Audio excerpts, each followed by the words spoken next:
Yeah, welcome to Step Up. Welcome to Step Up Tutorial. welcome to Step Up Tutorial. Hello everyone, welcome back to our YouTube channel Step Up Tutorial Jammu.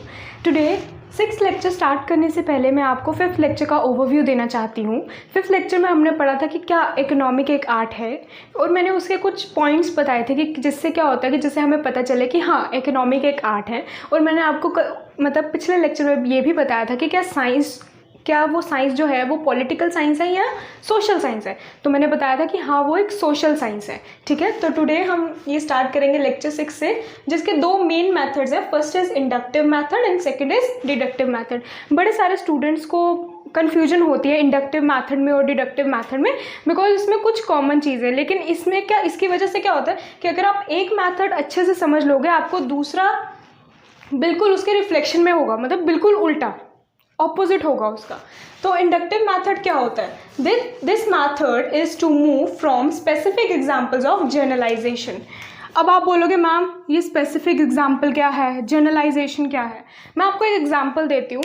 जैसे मैं एक student हूँ, ठीक है, मैं student हूँ, मैंने continuously एक ग्रीन एप्पल खाया, मुझे उसका जो टेस्ट था वो बिटर लगा, थोड़ा सोर भी लगा। मैं आज खाया, कल खाया, मैंने परसों भी खाया, कंटिन्यूसली मैं 1 मंथ तक खाती रही।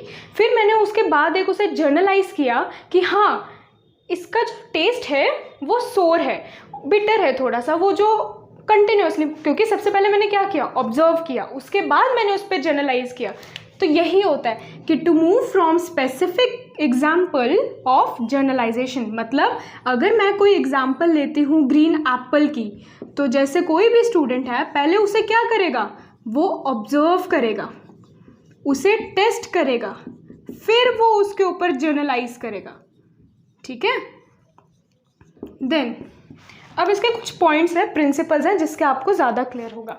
फर्स्ट पॉइंट क्या है, कंक्रीट टू द एब्स्ट्रैक्ट। मतलब कंक्रीट होगा कि पहले वही ऑब्जर्व करेंगे, फिर उस पर जनरलाइज करेंगे, पहले अपने खुद पे लागू करेंगे, उसे कंटिन्यूसली टेस्ट करेंगे उस पर, फिर हम उस पर टिप्पणी करेंगे, फिर हम उसके ऊपर प्रॉपर एक चीज़ जो है वो वेल सेटल करेंगे। उसके बाद है particular to general. For example जैसे मैंने ग्रीन एप्पल का लिया, ये है ग्रीन एप्पल, ठीक है,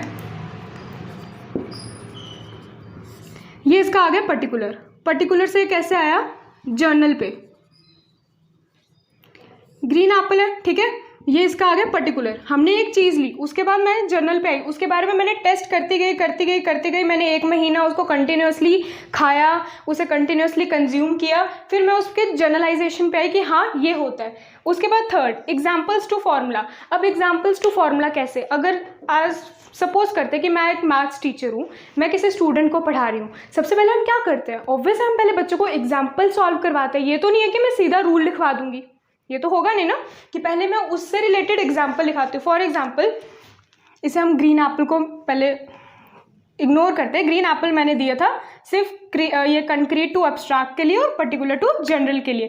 अब एग्जाम्पल टू फार्मूला कैसे, जैसे मैंने आपको बोला मैथ्स एग्जाम्पल के लिए, मैथ्स एग्जाम्पल में क्या होगा, जैसे मैंने लिखा 1 स्क्वायर इक्वल्स टू 1, देन 2 का स्क्वायर इक्वल्स टू 4, देन 3 का स्क्वायर इक्वल्स टू 9। मैंने बच्चों को एग्जांपल दी ना, फिर मैंने इसका रूल बताया कि हाँ ये जो ऑड नंबर्स का जो स्क्वायर होता है वो ऑड में ही आता है, ठीक है, इसका इवन था, इवन नंबर का स्क्वायर इवन में ही आंसर आएगा। फिर मैंने बाद में एग्जाम्पल देने के बाद फॉर्मूला बताया। तो ये आई थिंक आपको थर्ड पॉइंट क्लियर हो गया होगा। Now fourth point, direct experiencing. Direct experiences कैसे हो बच्चे, कि अगर हम स्टूडेंट हैं, ऑब्वियस है हमें पहले एक्सपीरियंस मिलेगा कि हम किसी चीज़ को पहले ऑब्जर्व कर रहे हैं, हमें मौका मिलेगा कि हम उसे पर्सनली अपने दिमाग से, अपनी नॉलेज के हिसाब से हम उसे यूज़ कर रहे हैं, उसे ऑब्जर्व कर रहे हैं, फिर हम उसे जनरलाइज कर रहे हैं। हमें बना बनाया कुछ नहीं मिल रहा है। बना बनाया किस में होगा, डिडक्टिव में, जो हम आगे पढ़ेंगे अभी। इंडक्टिव में होता है कि पहले हमें खुद डायरेक्ट एक्सपीरियंस स्टूडेंट को करने को मिलता है। The next is repetition eight many times. हम उसे बार बार रिपीट कर सकते हैं। जैसे मैंने अभी ग्रीन एप्पल की एग्जांपल दी, मैंने ग्रीन एप्पल कंटिन्यूसली मतलब फुल 1 मंथ मैंने उसे कंज्यूम किया, क्या उसमें रिपीट हुआ टाइम? ऑफ कोर्स हुआ। तो वो काफ़ी टाइम, अगर 1 मंथ कंज्यूम करना है, 2 मंथ कंज्यूम करना है, 3 मंथ, साल, 2 साल, जितना आप कंज्यूम कर सकते हैं, उसमें कोई टाइम लिमिट नहीं होती। Then the 6th is child generalise after observation. इसमें यही बताया जो मैंने, अब देखो फर्स्ट पॉइंट से सेकंड पॉइंट, लास्ट पॉइंट तक कैसे रिलेट करता है। फर्स्ट पॉइंट में मैंने बताया था कि स्टूडेंट ने या मैंने एज अ स्टूडेंट मैंने ग्रीन एप्पल को ऑब्जर्व किया, उसे खाया, मंथली खाया, 2 मंथ खाया, 3 मंथ खाया। अब देखो इससे क्या पता चलता है, चाइल्ड जर्नलाइज आफ्टर ऑब्जर्वेशन। अब उसने पहले ऑब्जर्व किया, उसके बाद उसने जर्नलाइज किया ना। यहाँ पे भी तो यही लिखे, to move from specific example of generalisation. सबसे पहले उसने ऑब्जर्व किया, फिर उसने जर्नलाइज किया। सो आई होप आपको ये इंडक्टिव मैथड क्लियर होगा। अब इसके हम कुछ मेरिट्स और डीमेरिट्स पढ़ेंगे जो इनसे ही रिलेट करते हैं। First, scientific method. Second, based on actual observation. Third is suitable for beginners. Suitable for beginners कैसे, कि अगर एज ए मैं स्टूडेंट हूँ, कोई कोई आपको पता है स्टूडेंट एवरेज स्टूडेंट होता है, कोई कोई टॉपर्स होते हैं, कोई कोई बिल्कुल लोअर, मतलब जो थोड़े कम वीक, कोई नहीं होता स्टूडेंट, बस ये होता है कि उनको एक अटेंशन नहीं मिलती टीचर से, ठीक है ना। अब बेस्ड ऑन एक्चुअल बिगनर्स या ये सुटेबल फॉर बिगनर्स कैसे हुआ। सुटेबल फॉर बिगनर्स ऐसे हुआ कि अगर हम स्टूडेंट हूँ कि मुझे अगर एप्पल मैंने कंज्यूम किया, मैं खुद ऑब्जर्व कर रही हूँ, राइट। अगर कोई और स्टूडेंट ऑब्जर्व करेगा, क्या वो जो एवरेज स्टूडेंट होता है वो भी ऑब्जर्व कर सकता है आराम से? यस, क्योंकि उसके पास अपॉर्चुनिटी है इंडक्टिव मेथड में कि वो खुद ऑब्जर्व करे, खुद जर्नलाइज करे। दैट्स वाई ये सुटेबल होता है बिगनर्स के लिए भी। Then homework reduce, then children develop their own laws and conclusion. यही होता है ना कि पहले वो खुद ऑब्जर्व करता है, टीचर नहीं सीधा फॉर्मूला बता देती, नहीं, वो पहले एग्जाम्पल देती है फिर फॉर्मूला देती है, पहले वो डायरेक्ट एक्सपीरियंस करते हैं चिल्ड्रन। दैट्स वाई वो खुद अपनी मर्जी से खुद के लॉज और खुद के कंक्लूजन्स बनाते हैं। कैसे? After all the observations. Then next, it gives new knowledge. Obvious है, अगर स्टूडेंट अपना खुद ऑब्जर्व करेगा, किसी भी चीज़ को खुद ऑब्जर्व करना शुरू करेगा, ऑब्वियस है वो अपने लिए नई नॉलेज ही क्रिएट कर रहा है ना। उसको एक बना बनाया स्पून फीडिंग तो हो नहीं रही, वो खुद ऑब्जर्व कर रहा है, खुद वो चीज़ें कर रहा है, right. Then the last is method of discovery.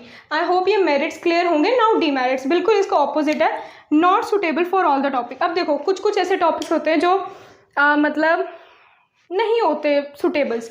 And the second is time consuming method. अब टाइम कंज्यूमिंग कैसे हुआ, यहाँ पे क्या लिखा है, repetition at any times, many times, right. इसमें हम बार बार रिपीट करते हैं, लेकिन इसमें क्या टाइम की बर्बादी नहीं हो रही। अगर मैंने green Apple 1 month, 2 month, 3 month तक कंज्यूम किया, क्या उसमें मेरी टाइम कंज्यूमिंग नहीं हो रहा, कि उसमें कितना टाइम जा रहा है मेरा। Then not for all types of students, सारे टाइप स्टूडेंट्स के लिए नहीं होता। क्यों? क्योंकि अब देखना यहाँ से मैरिट्स और डीमेरिट्स में क्या, अब आप बोलोगे कि मैम आपने बोला था कि हाँ एवरेज स्टूडेंट भी कर सकता है, वो भी कर सकता है, लेकिन क्यों? लेकिन कुछ कुछ ऐसे टॉपिक्स होते हैं जिसमें कुछ कुछ स्टूडेंट्स ऑब्जर्व करना उन्हें मुश्किल हो जाता है। Then laborious methods. अब उसके बाद आई होप आपको इंडक्टिव मैथड क्लियर हो गया होगा। एंड मैं लास्ट की वीडियो में थोड़ा टाइम दूंगी ताकि आप स्क्रीनशॉट ले सको और आपके पास भी एक नोट्स प्रिपेयर हो जाए। अब हम अगले मैथड में आते हैं, वो है डिडक्टिव मैथड, मीन्स निगमन विधि, मतलब जो अंत तक आता है। This method is to move from general to specific. अब जर्नल टू स्पेसिफिक कैसे, कि वहाँ पे स्टूडेंट को या वहाँ पे किसी को भी डायरेक्ट सब कुछ प्रोवाइड किया जाता है, उसमें वो खुद ऑब्जर्वेशन नहीं करता। अब प्रिंसिपल्स क्या है, एब्स्ट्रैक्ट टू कंक्रीट, या आप देख रहे हो बिल्कुल ऑपोजिट, कंक्रीट टू एब्स्ट्रैक्ट आता है, यहाँ पे एब्स्ट्रैक्ट टू कंक्रीट। मैंने पहले ही बोला था जो इंडक्टिव मैथड है वो डिडक्टिव मैथड का बिल्कुल ऑपोजिट है। अगर आपने एक अच्छे से समझ लिया, दूसरा आपको ऑटोमेटिकली आ गया। Now second is general to particular. General to particular कैसे, कि पहले जो मैंने ग्रीन एप्पल की एग्जांपल दी थी, ग्रीन एप्पल की एग्जांपल में क्या था कि हमने पहले उसे ईट किया, उसे ऑब्जर्व किया, उसे टेस्ट किया, देन हमने उसके बाद अपना जर्नलाइज किया। लेकिन इसमें क्या हुआ इसमें हमने क्या किया, टीचर ने सीधा बोला कि हाँ इसका बिटर टेस्ट है, सो टेस्ट है। उन्होंने स्टूडेंट को मौका ही नहीं दिया कि वो ऑब्जर्व करे, उसे टेस्ट करे। आप देख रहे हो बिल्कुल ऑपोजिट है inductive. So formula to example, सीधा बच्चे को फॉर्मूला बता दो, फिर उसे एग्जाम्पल सॉल्व कराओ, ठीक है। Now fourth, students are given formulas, rules and laws. Students अपने भी इसमें फॉर्मूलाज, रूल्स, लॉज दे सकते हैं, लेकिन as compare to inductive method ये कम। क्यों? क्योंकि इसमें क्या होता है कि स्टूडेंट के पास वो खुद ऑब्जर्व नहीं कर रहा एज कम्पेयर टू इंडक्टिव में वो खुद ऑब्जर्व कर रहा था, खुद अपने यहाँ पे लिखा है इन्होंने कि वो अपने लॉज और जो अपने कंक्लूजन वो खुद बनाता है, लेकिन इसमें नहीं। क्यों? क्योंकि इसमें भी बना सकता है, लेकिन उसमें डायरेक्ट उन्हें पहले जर्नलाइज किया जाता है, बाद में ऑब्जर्व किया जाता है। Then merits, time saving, of course time saving है क्योंकि यहाँ पे ऑब्जर्वेशन थोड़ी ना करनी है हमें, right. Second, suitable for all the topics, सारे टॉपिक्स से रिलेटेड होगा, क्योंकि अगर आपको सीधा डायरेक्ट आपको फॉर्मूला या आपको डायरेक्ट मतलब आपको इन्फॉर्मेशन ही देनी है, आप उसमें ऑब्जर्व ही नहीं कर रहे कुछ, तो टाइम कितना ही लगेगा, right. So mostly used at higher levels. Higher levels में दैट्स वाई अगर आप देखो कि अगर आप इकोनॉमी का कुछ अगर जैसे वेट मैं आपको एग्जांपल देती हूँ एक, कि अगर हम एजुकेशन के लिए या पॉवर्टी के लिए हम अगर इकोनॉमी को चेक कर रहे हैं तो ऑब्वियस हम लास्ट ईयर का डाटा लेते हैं। क्या उसमें आसानी नहीं होगी जल्दी करने के लिए? क्यों? क्योंकि उसमें हमने कौन सा वो ऑब्जर्वेशन करना है, उसमें ऑब्जर्वेशन करने की ज़रूरत नहीं पड़ती। हाँ, ऑब्जर्वेशन जो है वो हायर लेवल के लोग करते हैं, हम लोगों को क्या है, हाँ अच्छा ये था, हाँ इन शॉर्ट पहले से पॉवर्टी ज़्यादा बढ़ी है, इन शॉर्ट पॉवर्टी पहले से कम पड़ी है, हम अपने कर देते हैं, उसकी वजह से यही लिखा है mostly used at higher level. Then fourth point speed and efficiency and the last is methods of verification. I hope merits clear होंगे। डीमेरिट्स मैं इसलिए इतना डिटेल में नहीं जा रही बिकॉज मैंने इन प्रिंसिपल्स पर इतना फोकस कर दिया कि वो सब इनसे ही रिलेटेड है।